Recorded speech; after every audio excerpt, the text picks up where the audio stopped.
Shalom, shalom, shalom, haleluya, puji Tuhan, selamat pagi. Sungguh Tuhan kita baik dan teramat baik, dan dalam kebaikannya sekali lagi Tuhan sudah membangunkan kita di hari ini, Kamis 16 Februari tahun 2023.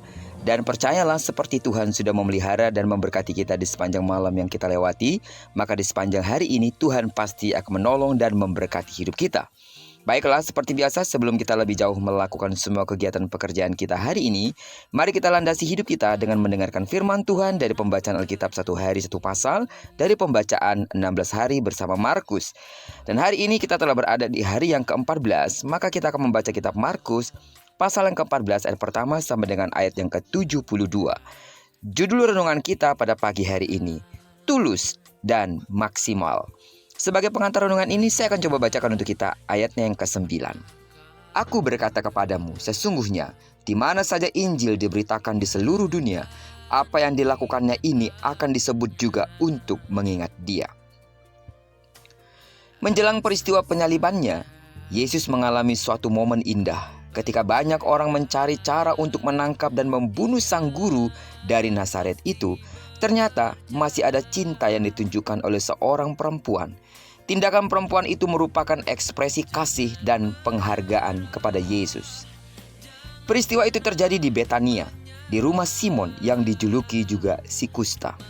Sementara Yesus makan bersama para tamu lainnya, tiba-tiba seorang perempuan masuk dengan membawa buli-buli berisi minyak narwastu. Dia tidak menuangkannya beberapa tetes, tetapi memecahkan leher buli-bulinya dan mencurahkan isinya di atas kepala Yesus. Tindakannya itu mendapatkan respons negatif. Dianggap melakukan pemborosan karena uang sebanyak itu bisa diberikan kepada orang miskin. Dan orang-orang yang ada di situ pun mulai memarahinya, termasuk murid yang bernama Yudas. Akan tetapi bagi Yesus, tindakannya itu merupakan perbuatan kasih yang jauh dari pemborosan, mengingat hari kematiannya. Menurut sang guru, menolong orang miskin bisa dilakukan kapan saja, namun menunjukkan kasih kepadanya terbatas waktunya. Cinta kasih tulus sesungguhnya akan mendorong seseorang untuk mempersembahkan yang terbaik, tidak hitung-hitungan atau berpikir soal untung atau rugi.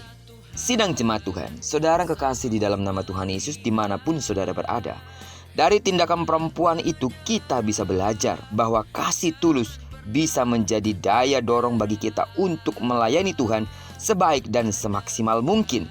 Karena kesempatan untuk itu sangat terbatas. Ketika kita memiliki kesempatan untuk melayani, mari lakukanlah yang terbaik dalam setiap momen pelayanan kita. Bukan melayani dengan sisa-sisa waktu atau sisa-sisa tenaga, sisa-sisa materi yang kita miliki, melainkan dengan sepenuh hati, sepenuh jiwa, sepenuh daya dan upaya kita. Bagaimanapun, Dia juga sudah mengasihi kita dengan kasih-Nya yang sempurna. Yang menjadi pertanyaannya, sudahkah yang terbaik kita berikan kepada Tuhan? Lewat perenungan kita pada pagi hari ini, Tuhan sedang mengingatkan kita, kalau kita sudah mempersembahkan yang terbaik sampai hari ini, pertahankan itu. Atau kalau kita masih belum bisa, mari persembahkanlah yang terbaik kepada Tuhan, karena memang Tuhan layak menerimanya. Terpujilah nama Tuhan.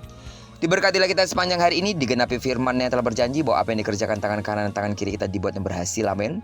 Kemanapun kaki kanan dan kaki kiri kita melangkah, karena kita telah menyerahkan diri kita sepenuhnya ke dalam tangan kendali Tuhan di sepanjang hari ini, dimanapun kita berada, Tuhan pasti akan menyertai dan memberkati kita. Tidak jemu-jemunya aku berdoa untuk seluruh sidang jemaat Tuhan, kasih karunia Allah melimpah dalam hidupmu, dan bagi sidang jemaat Tuhan yang sakit secara fisik, atau bagi saudara yang saat ini sedang proses pemulihan, dalam nama Yesus, sembuhlah sesuai dengan takaran imanmu. Berkatilah kita bersama dengan orang-orang yang kita kasihi, serta bersama dengan orang-orang yang kita cintai dimanapun mereka berada. Terpujilah nama Tuhan. Shalom.